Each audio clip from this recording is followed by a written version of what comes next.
بسم اللہ الرحمن الرحیم نحمده ونصلي على رسوله الكريم اما بعد فاعوذ باللہ من الشیطان الرجیم بسم اللہ الرحمن الرحیم لن تنالوا البر حتى تنفقوا مما تحبون وما تنفقوا من شيء فإن الله به عليم وقال رسول الله صلى الله عليه وسلم لا يؤمن أحدكم حتى يكون هواه تبعا لما جئت به أو كما قال عليه الصلاة والسلام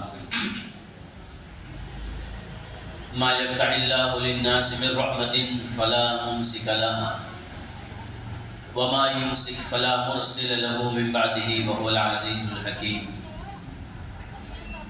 قالوا سبحانك لا علم لنا إلا ما علمتنا إنك أنت العليم الحكيم اللهم صل على سيدنا ونبينا ومولانا محمد بحر أنوارك ومعدن أسرارك ولسان حجتك وعروس مملكتك وطراز ملكك وخزائن رحمتك. میرے بھائیوں، محترم بزرگ اور دوستو، قرآن کریم میں متعدد بار اللہ تعالیٰ نے اپنے راستے میں خرچ کرنے کی ترغیب دی، احکامات عطا فرمائے. نبی کریم صلی اللہ علیہ وسلم کی مبارک احادیث میں بھی انفاق فی سبیل اللہ، اللہ کے راستے میں خرچ کرنا، اللہ کے راستے میں اپنا مال، اپنی جان، اپنی صلاحیت لگانا، بار بار اس کی ترغیب دی گئی، ابھارا گیا، فضائل بیان کیے گئے، اجر کا وعدہ کیا گیا.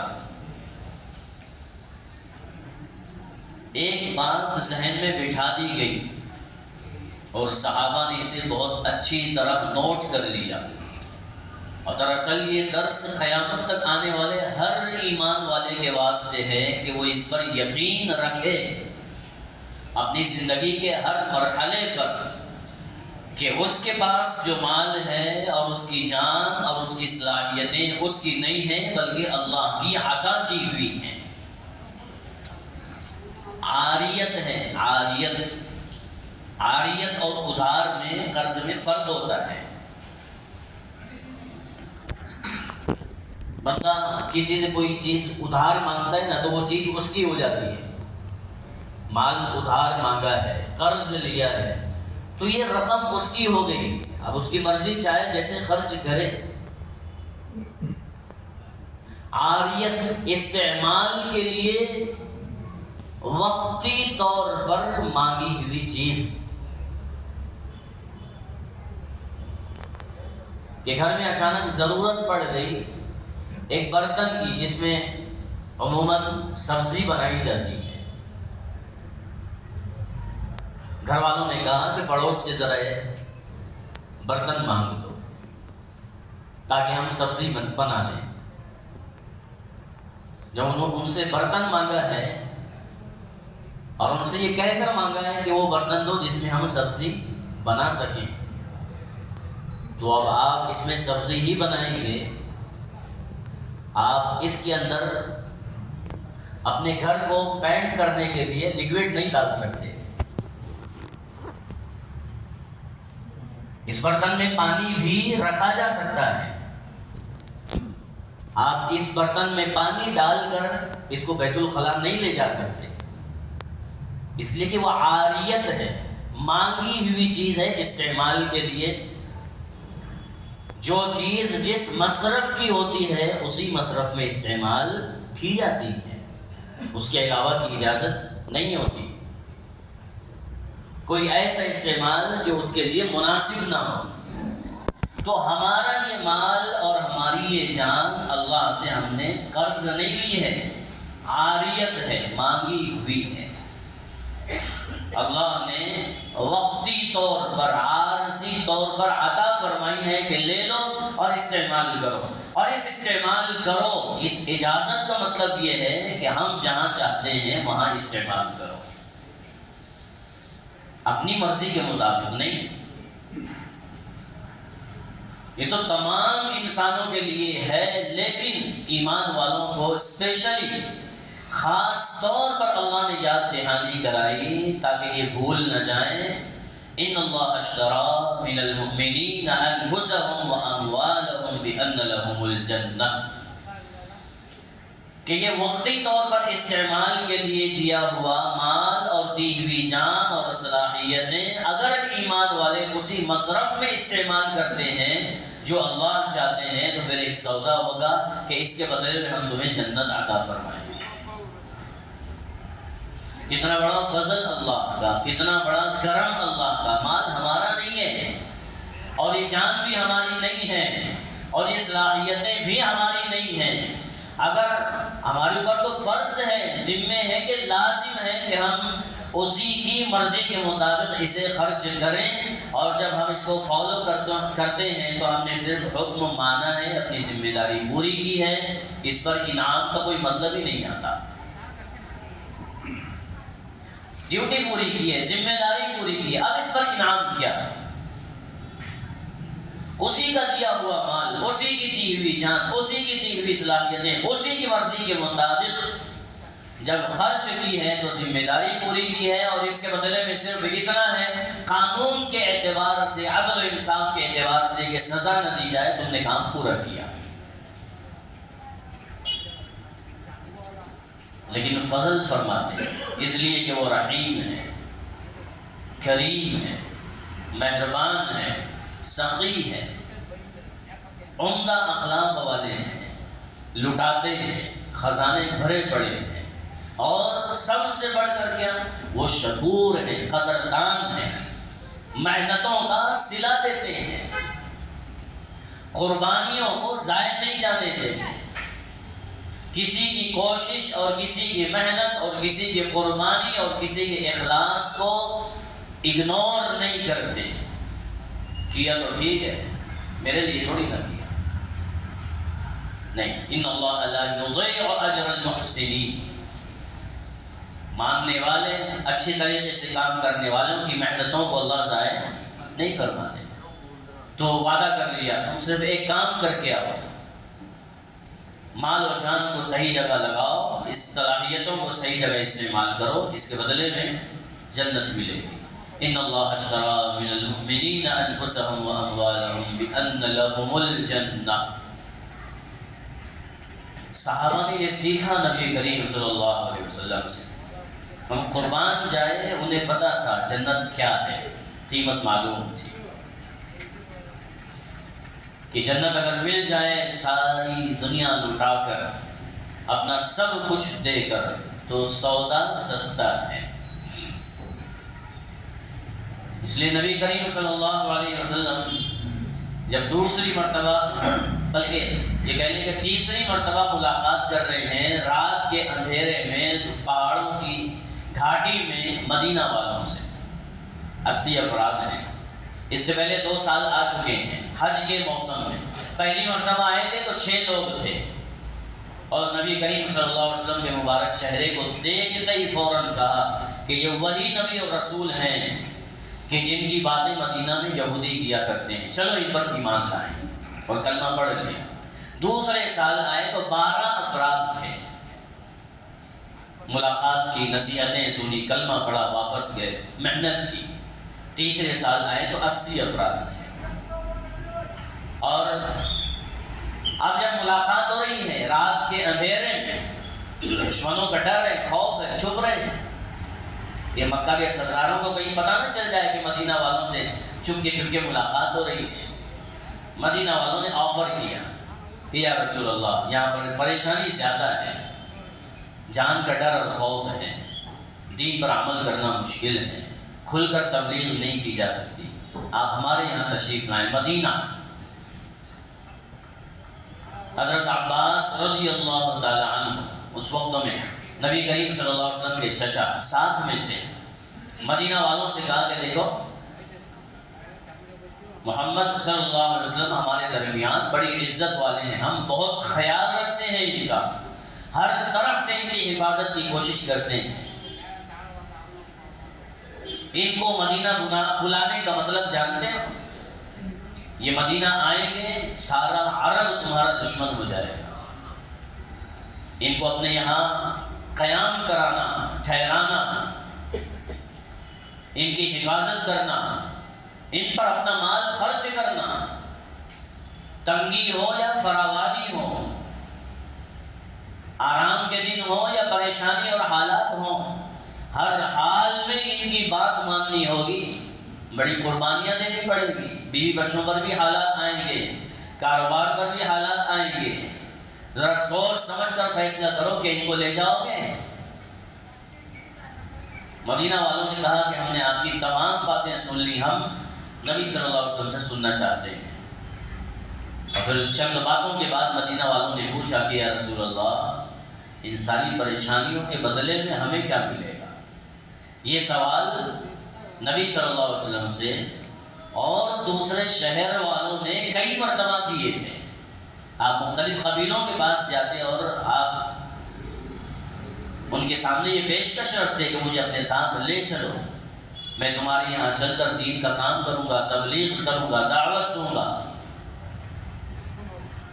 کیا ہوگا؟ سارا عرب دشمن ہو جائے گا، لوگ تم سے لڑنے کے لیے آئیں گے، میری حفاظت کرنی پڑے گی، میرے ساتھیوں کا ساتھ دینا پڑے گا، میری بات ماننی پڑے گی۔ وہ پوچھتے بدلے میں کیا ملے گا؟ آدھی حکومت سلطنت عرب کی ہمیں دیں گے، اتنا مال اس کے بدلے میں ہمیں دیں گے؟ کہتے میں یہ سب وعدہ نہیں کرتا، میں کہتا ہوں کہ جنت مل گئی، تو کہتے ہمیں نہیں چاہیے۔ مدینہ والوں نے یہی سوال کیا، ہمیں کیا ملے گا؟ نبی کریم صلی اللہ علیہ وسلم نے ارشاد فرمایا جنت۔ کہا ہم راضی ہیں، ہم تیار ہیں۔ اسی لیے اللہ پاک نے مقام و مرتبہ بلند فرمایا اور ان کو نام عطا فرمایا، انصار اللہ، اللہ کے مددگار ہیں، اللہ کے دین کے مددگار ہیں۔ ایسا مقام و مرتبہ عطا فرمایا کہ مکہ فتح ہو چکا ہے، نبی کریم صلی اللہ علیہ وسلم مکہ واپس آ سکتے ہیں، لیکن آپ نے ارشاد فرمایا کہ نہیں، بس اب تو جینا مرنا تمہارے ساتھ ہے، کہ دین کی محنت یہی کی ہے، آخری دم تک یہی رہیں گے۔ خیر بات کہیں اور چلی گئی، اصل یہ تھا کہ دیا ہوا جان و مال اللہ کا ہے، اللہ ہی کے راستے میں لگانا ہے، اللہ ہی کے لیے خرچ کرنا ہے۔ یہ اس امت نے بہت اچھے طریقے سے سیکھا اور اس پر ہم اللہ کا شکر ادا کرتے ہیں، اللہ کا فضل احسان ہے۔ آج کے ماحول میں لوگ ہمیں مثالیں دیتے ہیں کہ دیکھو فلاں برادریوں کو، اس کمیونٹی کو دیکھو کہ کیسے وہ خرچ کرتے ہیں آپس میں، لوگ مثالیں دیتے ہیں، سندھیوں کو دیکھو، مارواڑیوں کو دیکھو، سکھوں کو دیکھو، فلاں کو دیکھو، آنکھیں بند ہیں، اور خود کو تو دیکھو۔ اس گئے گزرے دور میں بھی ایمان والا جو اللہ کے راستے میں جتنی مقدار میں اور اخلاص کے ساتھ خرچ کرتا ہے، اس کی مثال پوری دنیا میں کوئی قوم نہیں دے سکتی۔ دراصل ہم نے اپنے آپ کو نہیں دیکھا، اپنے بڑوں کو نہیں دیکھا، اپنے باپ داداؤں کو نہیں دیکھا، اور اگر اس کو دیکھنا ہے، اس کو پروف کرنا ہے، تو لاکھوں ایکڑ میں پھیلی ہوئی پورے ملک کی وقف کی زمینوں کو دیکھو۔ یہ کہاں سے آئی؟ یہ ہمارے باپ دادا کی گاڑے خون پسینے کی کمائی ہے، جو انہوں نے محض اللہ کو راضی کرنے کی خاطر، انہیں پتا تھا کہ ہمارے یہ 100 ایکڑ، ہماری یہ 50 ایکڑ اور ہمارے اتنے ایکڑ، یہ جب اللہ کے نام پر ہم وقف کر دیں گے تو اسے نہ ہم کھا سکتے ہیں، ہم استعمال کر سکتے ہیں، نہ ہماری اولاد استعمال کر سکتی ہے، نہ پودے استعمال کر سکتے ہیں، نہ خاندان، کوئی بھی نہیں۔ 1 روپیہ بھی اس کا ہمارے اوپر حرام ہے، سب دوسروں پر لگ جائے گا، ان پر لگے گا جن کو جانتے نہیں، پہچانتے نہیں، جن سے رشتہ داری نہیں، بلکہ جو اپنے مذہب اور دین والے بھی نہیں،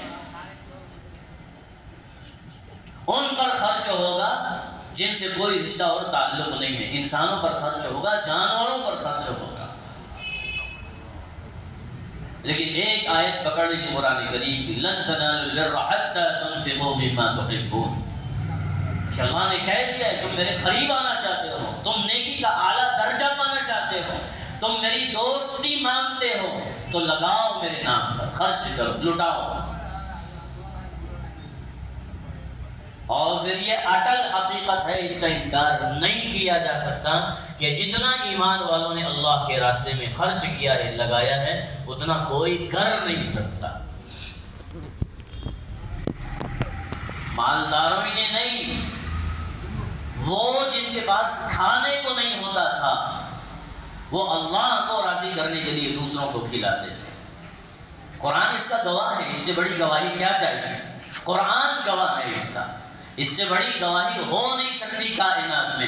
وَيُطْعِمُونَ الطَّعَامَ عَلَىٰ حُبِّهِ مِسْكِينًا وَيَتِيمًا وَأَسِيرًا۔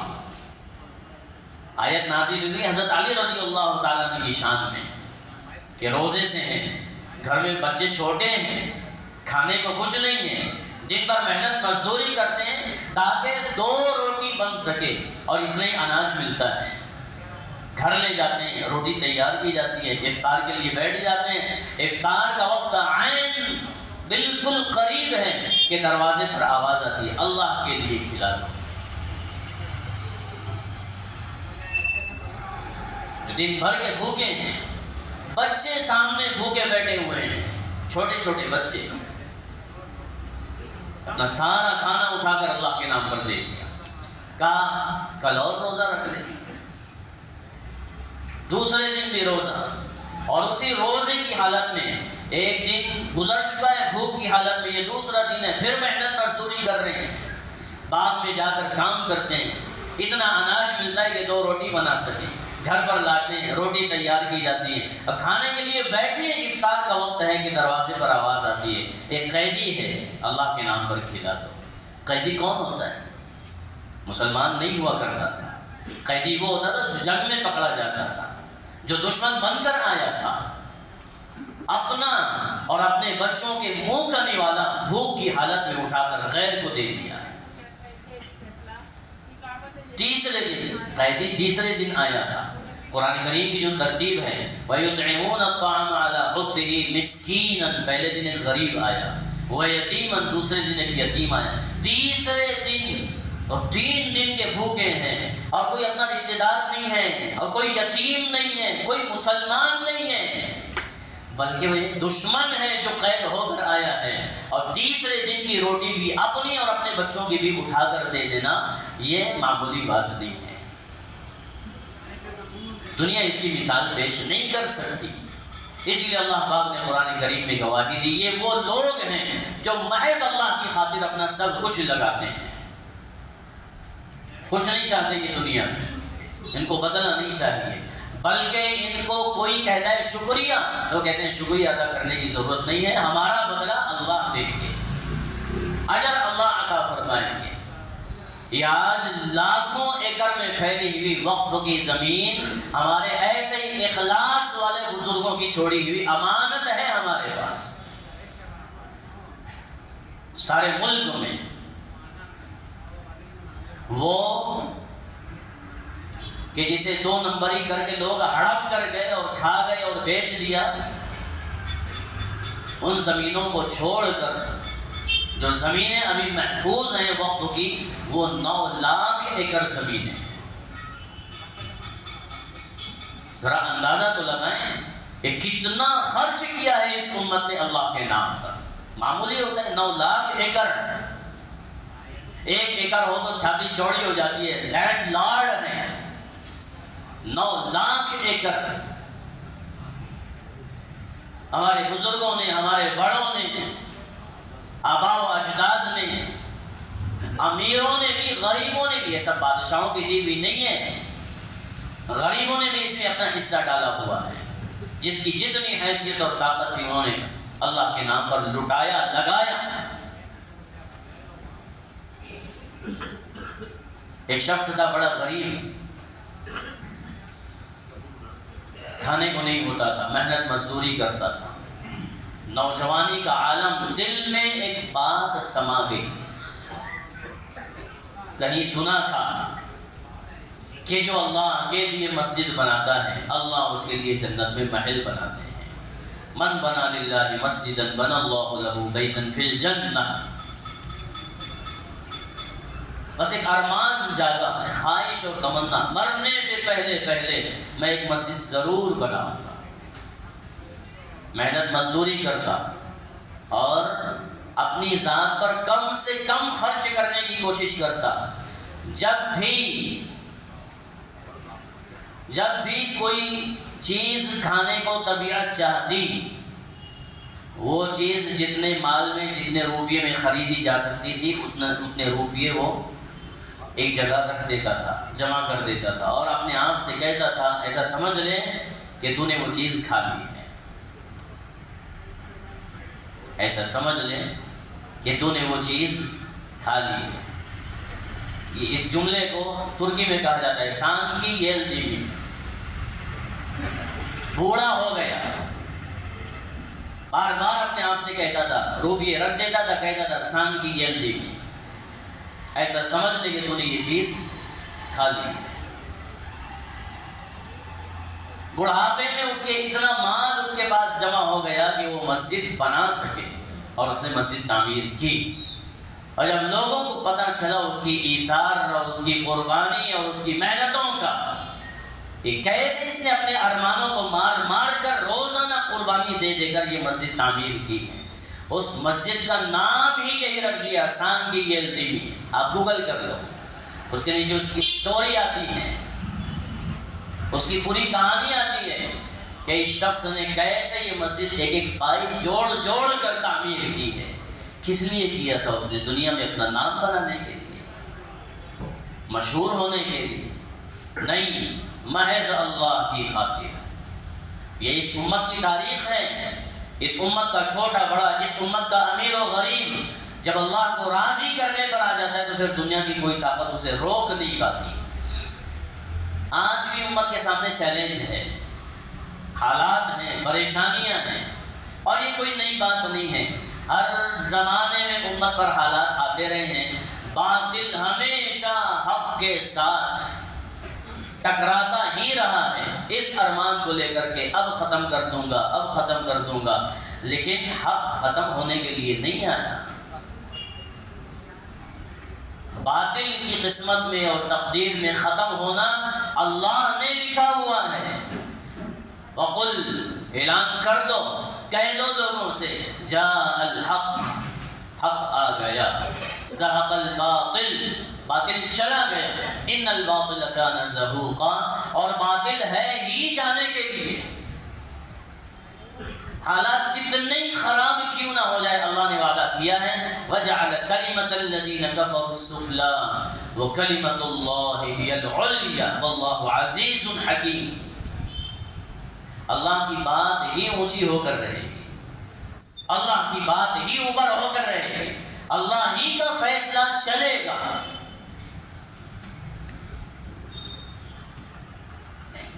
ستیزہ کار رہا ہے ازل سے تا امروز. علامہ اقبال کا شعر، ستیزہ کار رہا ہے ازل سے تا امروز، چراغ مصطفی سے شرار بولہبی. نبی کریم صلی اللہ علیہ وسلم کی نبوت کا چراغ جیسے ہی روشن ہوا، ابو لہب جیسے ناپاک شعلے ہر زمانے میں بھڑکے ہیں، لیکن ان شعلوں سے وہ چراغ بجھایا نہیں جا سکا. اس امت کے مقدر میں اللہ نے لکھا ہے قربانیاں، محنتیں، کوششیں. ان هذه امة مرحومہ. یہ حدیث مجھے بار بار یاد آتی ہے، اور سمجھ میں نہیں آتا کہ لوگوں کو یقین کیسے دلایا جائے، کیسے ارمانوں کے ساتھ اور اللہ پر کتنے مضبوط یقین کے ساتھ ہمارے اور آپ کے آقا نے یہ فرمان، یہ ارشاد فرمایا. ان کی سزا دنیا کی ان کی پریشانیاں ہیں، کبھی دبائے جائیں گے، کبھی مارے جائیں گے، قتل کیے جائیں گے، ڈرائے جائیں گے. وَلَنَبْلُوَنَّكُمْ بِشَيْءٍ مِّنَ الْخَوْفِ وَالْجُوعِ وَنَقْصٍ مِّنَ الْأَمْوَالِ وَالْأَنفُسِ وَالثَّمَرَاتِ وَبَشِّرِ الصَّابِرِينَ. اللہ نے طے کر دیا، وعدہ کر لیا، ہم ضرور بھی ضرور، یعنی یہ ہو کر رہے گا. دو بار کہہ رہے ہیں، تاکید کے ساتھ کہہ رہے ہیں ضرور بھی ضرور ہم تمہیں آزمائیں گے، مصیبت میں ڈالیں گے، پریشانیوں میں جھونکیں گے۔ کیا کیا پریشانی آئے گی اللہ؟ بِشَيْءٍ مِّنَ الْخَوْفِ، تھوڑا ڈر آئے گا، ساری دنیا ایسے مل کر ڈرائے گی کہ بس مسلمان ختم ہو گئے، اب گئے کہ تب گئے۔ وَالْجُوعُ، بائیکاٹ ہوگا، کھانا نہیں ملے گا، دوائیں نہیں ملے گی۔ وَنَقْصٍ مِّنَ الْأَمْوَالِ، کمائی کے راستے بند کر دیے جائیں گے۔ وَالْأَنفُسِ، اولادیں قتل کر دی جائیں گی۔ وَالثَّمَرَاتِ، نفع، بینیفٹس، پروفٹس چھین لیے جائیں گے۔ وَبَشِّرِ الصَّابِرِينَ، لیکن جو لوگ ڈٹے ہوئے ہوں گے ان کے لیے بشارت اور خوشخبری ہے، ان کے لیے بشارت اور خوشخبری ہے۔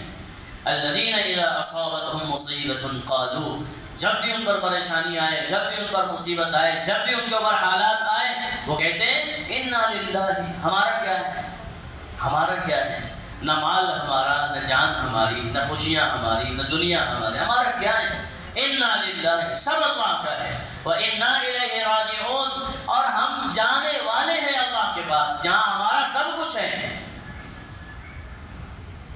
اولئک علیہم صلوات من ربہم ورحمہ، یہ ہے وہ جماعت جس کے بارے میں اللہ نے فیصلہ کیا کہ ان کے اوپر مہربانیاں اور رحمتیں اللہ کی نازل ہوگی اور اترے گی۔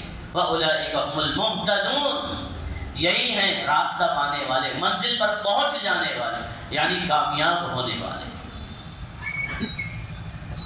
آج حالات ہیں ہمارے اوپر، لوگوں کی نگاہیں پڑ چکی ہیں،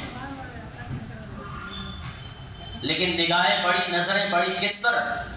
ایمان والوں کی جان و مال پر تو بہت پہلے سے نگاہیں ہیں۔ اب ان کی نظریں پڑ گئی ہیں اس چیز پر جو خالص اللہ کی ملکیت ہے۔ وقف کسی کے باپ کی پراپرٹی نہیں، کسی کی جائیداد نہیں، کسی کے نام پر نہیں۔ ان المساجد للہ، وقف صرف اللہ کا ہے۔ آپ جانتے ہیں حضرت موسیٰ علیہ السلام اور ان کی قوم کو فرعون نے بڑا پریشان کیا، بہت ظلم کیا، ہزاروں بچے گود میں قتل کر دیے گئے۔ بنی اسرائیل نبیوں کی اولاد، اس میں نیک لوگ بھی تھے، غلام بنا لیے گئے۔ برسوں گزر گئے اسی حال میں، برسوں، ہم نہیں جانتے تاریخ کو، وہ 100 سال تھے یا 200 سال تھے یا 500 سال تھے۔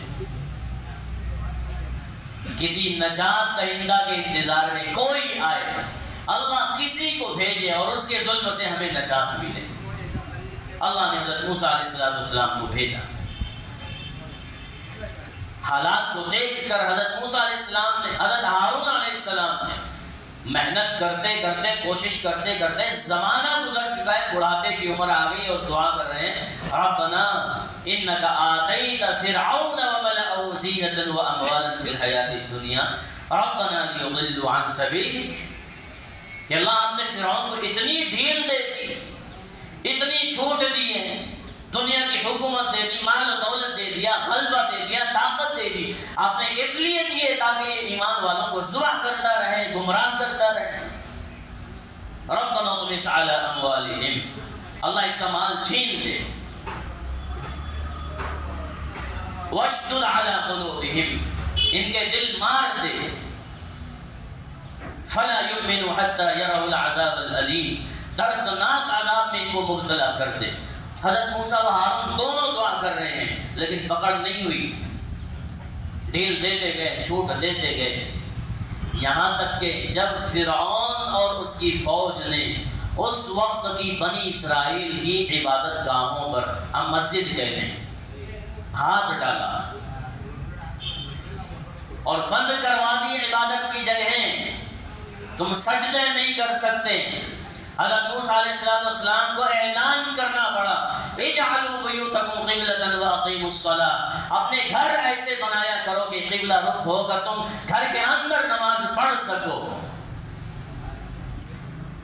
حضرت موسیٰ علیہ السلام نے قوم کو یہ حکم دیا، اپنے گھر ایسے بناؤ کہ تمہارے گھر تمہاری مسجدیں بن جائیں۔ اپنے گھروں میں نماز پڑھو. کیوں؟ اس لیے کہ باہر اجازت نہیں ہے. عبادت گاہیں چھین لی گئی، اللہ کو سجدہ کرنے پر روک لگا دی گئی. پھر اللہ نے پکڑا تو بڑے بڑے فرعون کو بھی پکڑیں گے، اس لیے کہ اب ہاتھ اللہ کی زمینوں پر ڈالا گیا ہے. دراصل ہماری اور آپ کی ذمہ داری ہے کہ ہم اس کی عظمت کو سمجھیں. وقف کیا چیز ہے؟ ہم اپنے کھانے پینے میں، کمانے میں، جمانے میں، بال بچوں میں لگے ہوئے، پتہ ہی نہیں باہر کیا چل رہا ہے. وَلَا تَكُن مِّنَ الْغَافِلِينَ. غفلت والی زندگی نہ گزارو، یہ اللہ کو پسند نہیں ہے.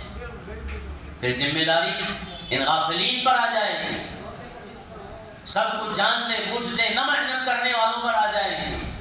تم نے کیا کوشش کی؟ تم نے کیا کوشش کی؟ کیا تم اس کے لیے تڑپے؟ کیا تم اس کے لیے روئے گڑ گڑائے؟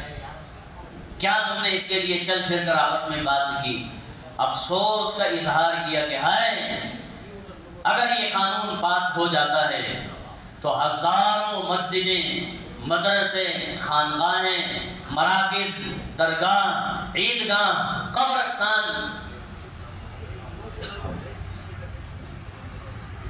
نگاہ گاڑ کر، نظریں لگا کر بیٹھے ہوئے ہیں کہ کب ان کو ہڑپ کرنے کا موقع ملے. یہ وہ جو دین کے دشمن ہیں، اللہ اس کے رسول کے دشمن ہیں. کیا کبھی تمہارے دل میں درد جاگا؟ اچھا ذرا ہم جائزہ لیں.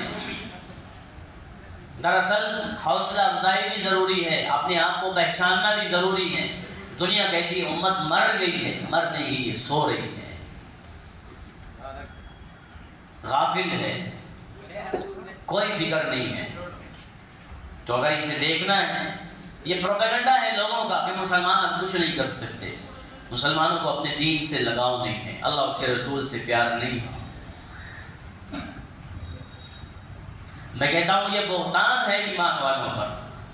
وہ ایک شرابی ہو، جواری ہو، وہ کیسے ہی گنہگار کیوں نہ ہو، اپنے اللہ اس کے رسول کو نہیں چھوڑتا اگر وہ ایمان والا ہے.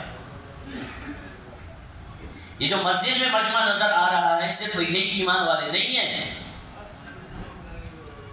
ہاں اللہ نے فضل فرمایا، احسان فرمایا، مسجد میں آنے کی توفیق عطا فرما دی، بہتوں سے بہتر اللہ نے بنایا. لیکن وہ جو باہر ہیں جن کو توفیق نہیں ہو رہی ہے آنے کی، وہ بھی اللہ کو ماننے والے ہیں، ان کا بھی اللہ کی ذات سے ایک رشتہ ہے.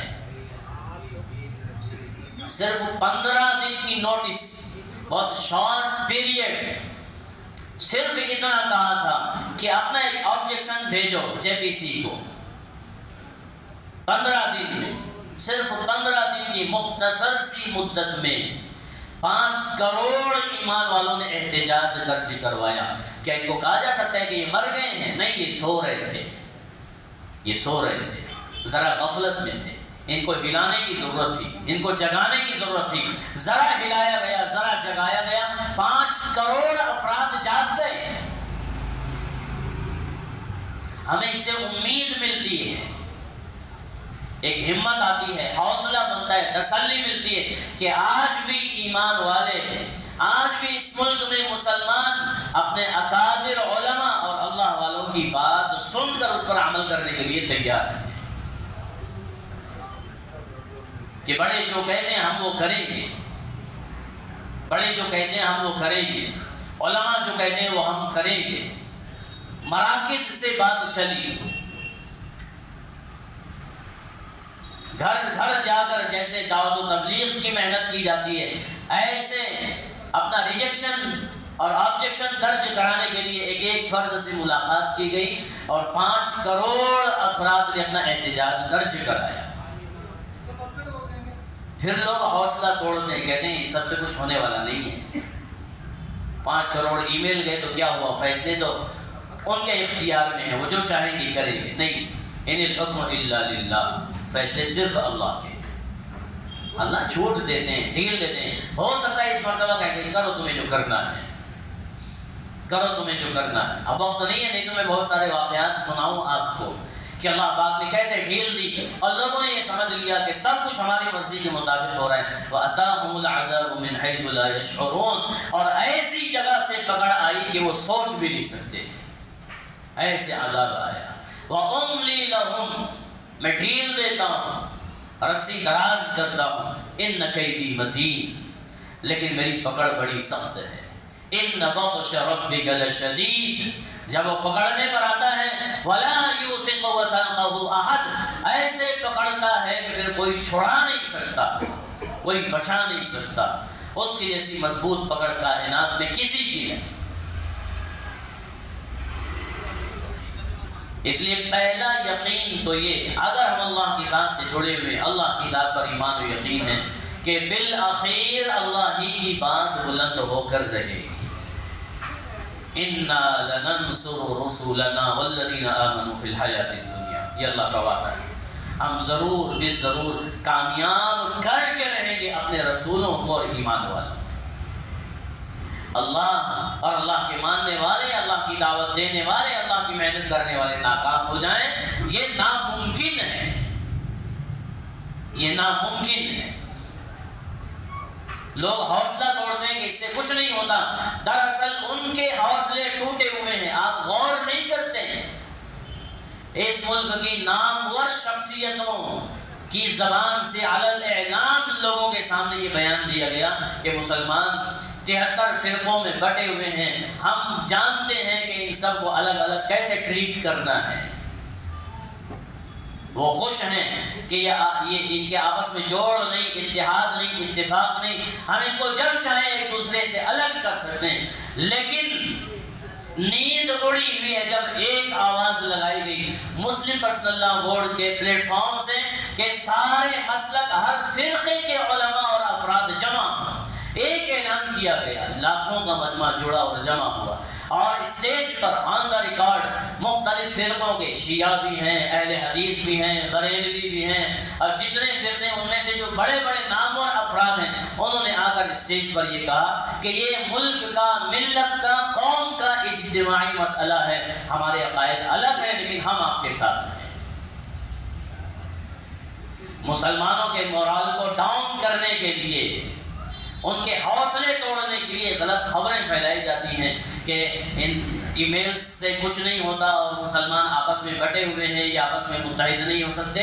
آج بھی مسلمان آپس میں متحد ہوتے ہیں، اس سے پہلے بھی ہوا ہے اور آج بھی ہوا ہے اور آئندہ بار بار انشاءاللہ یہ ہوتا رہے گا، اس لیے کہ ان هذه امۃ مرحومہ، یہ وہ امت ہے جس پر اللہ نے مہربانی کا فیصلہ کر لیا۔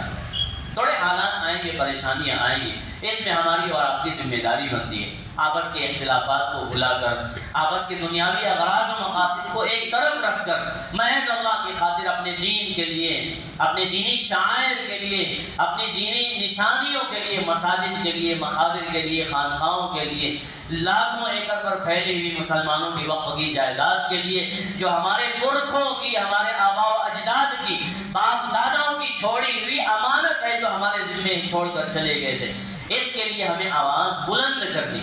مولانا منت اللہ رحمانی صاحب 1973 میں جب مسلم پرسنل لاء بورڈ کا قیام عمل میں آیا، بہت مشہور جملہ ہے حضرت کا، بہت مشہور یہ کلام ہے، انہوں نے یہ ارشاد فرمایا تھا کہ دنیا کی یہ تاریخ ہے کہ اپنا حق عام طریقے سے منوایا نہیں جاتا، کوئی مانتا نہیں، جب تک لوگ یہ نہ دیکھ لیں کہ اس حق کو مانگنے کے پیچھے کتنی بڑی تعداد ہے لوگوں کی۔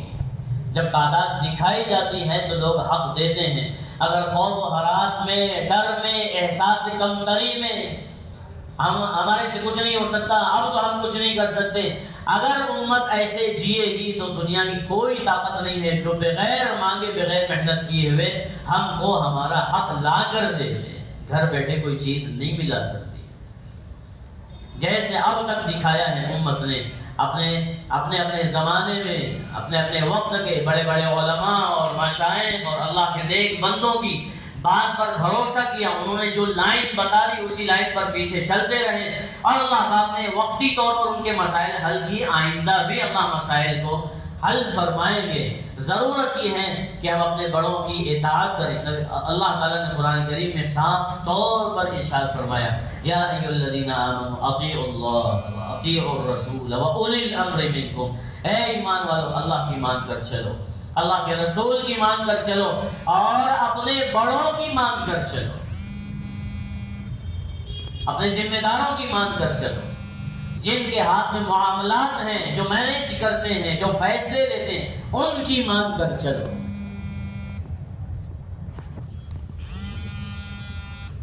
اور نبی کریم صلی اللہ علیہ وسلم نے ارشاد فرمایا، میں مفہوم بیان کرتا ہوں کہ جس نے اپنے وقت کے ذمہ دار کی اطاعت کی اور اس کی بات مانی، ایسا ہی گویا اس نے میری بات مانی، جس نے میری مانی اس نے اللہ کی مانی، اور جس نے اپنے وقت کے ذمہ داروں کی اور بڑوں کی بات نہیں مانی اس نے گویا میری نافرمانی کی، جس نے میری نافرمانی کی اس نے اللہ کی نافرمانی کی۔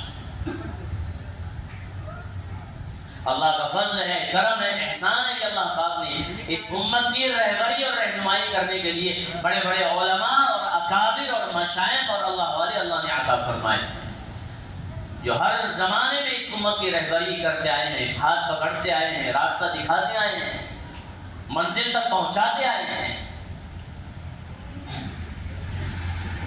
موجودہ حالات سے نمٹنے کے لیے خاص طور سے وقف کے تعلق سے جو بل پاس کرنے کی کوشش کی جا رہی ہے،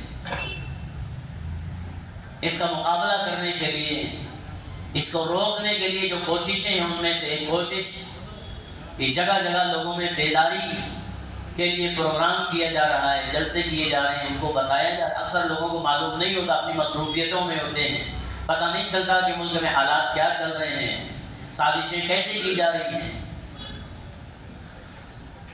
کرناٹک میں، صوبہ کرناٹک میں تو تقریباً ہر ضلع میں پروگرام ہوئے ہیں، بیدر میں ہوا، گلبرگہ میں ہوا، بیجاپور میں ہوا، بہت ساری جگہوں پر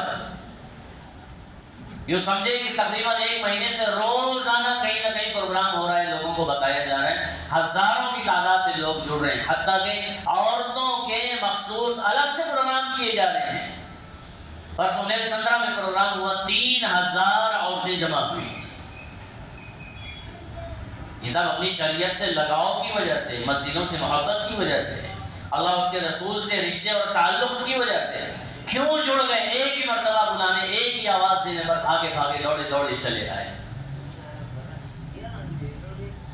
ابھی بھی دل میں یہ خیال ہے اللہ ہمارا ہے، ہم اللہ کے ہیں، ہاں گنہگار ہیں، غفلت ہو جاتی ہے، نمازوں میں ذرا کمی کوتاہی ہے، اخلاق بگڑ گئے ہیں، لیکن ایک بگڑا ہوا بچہ جب وقت پڑتا ہے یا حالات آتے ہیں تو اخیر میں ماں باپ کے پاس بھاگ کر جاتا ہے، کہتا ہے اچھا جیسا بھی ہوں آپ ہی کا ہوں۔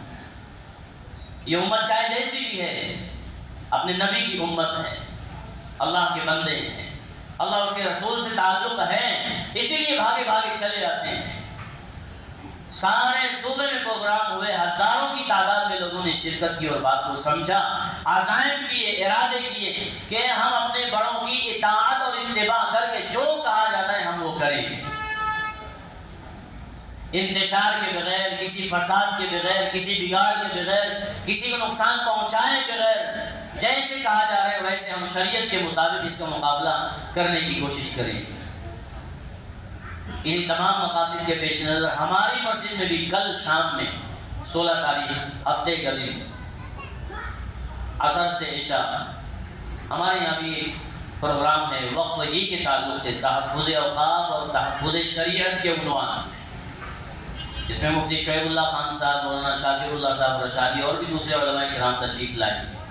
آپ تمام حضرات سے درخواست ہے، ہر فرد اپنی ذمہ داری سمجھ کر، یہ میری ذمہ داری ہے، یہ پروف کرنے کا وقت ہے، اللہ میں بھی ذرا پریشان ہوں اس مسئلے سے، میری طاقت نہیں ہے اسے روکنے کی، لیکن شاید صرف شریک ہونے کی وجہ سے، صرف شرکت کی وجہ سے میرا شمار بھی مسجدوں کو بچانے والے، خانقاہوں کو بچانے والے، قبرستانوں کو بچانے والے ایک مجمع کے اندر میرا بھی شمار ہو جائے، جیسے حضرت ابراہیم علیہ السلام کی آگ کو بجھانے والی چڑیا مقبول ہو گئی، شاید ہماری شرکت کی وجہ سے ہم مقبول ہو جائیں۔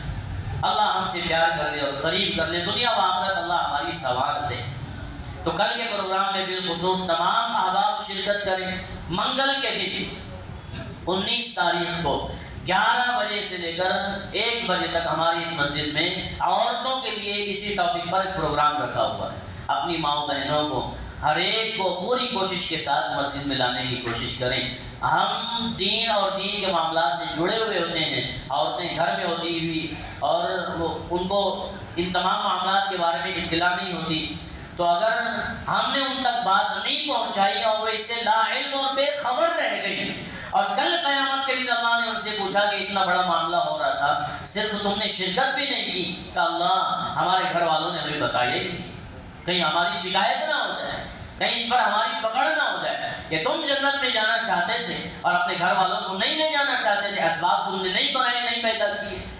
اس لیے منگل کے دن کا یہ پروگرام بھی یاد رکھیں، 11 بجے سے ظہر تک انشاءاللہ ہماری اس مسجد میں عورتوں کا بھی ایک پروگرام ہوگا۔ اس میں اپنی گھر کی ماؤں بہنوں کو اور گھر والوں کو اس کے اندر شریک کرنے کے لیے اپنی پوری کوشش کریں۔ اور ایک ضروری اعلان یہ ہے کہ ہمارے پورے شہر کا جوڑ ہے سلطان شاہ میں، کل عشاء کے بعد سے لے کر اتوار کے دن کی عصر تک کا اپنی اصلاح، اپنے آپ کو راضی کرنے، اللہ کو راضی کرنے کے لیے اعمال پر ڈالنا اور لگانا یہ بے انتہا ضروری ہے، اس کے بغیر کوئی کام نہیں بنتا، اس لیے اس جوڑ میں بھی تمام احباب شرکت کریں۔ یہ ایک اعلان ہے، تنو بادشاہ اس بچے کے ہارٹ کا آپریشن ہے، دعا کریں، اور بھی بیماروں کے لیے دعاؤں کی درخواست کی گئی۔ اللہ تعالیٰ تمام بیماروں کو صحت کاملہ دائمہ عاجلہ مستمرہ نصیب فرمائے، صحت عطا فرمائے، تندرستی کی دولت سے مالا مال فرمائے، اللہ مرحومین کی مغفرت فرمائے۔ اپنی نمازوں سے فارغ ہو کر جاتے ہوئے مسجد کی ضروریات کے لیے بھرپور تعاون کرتے ہوئے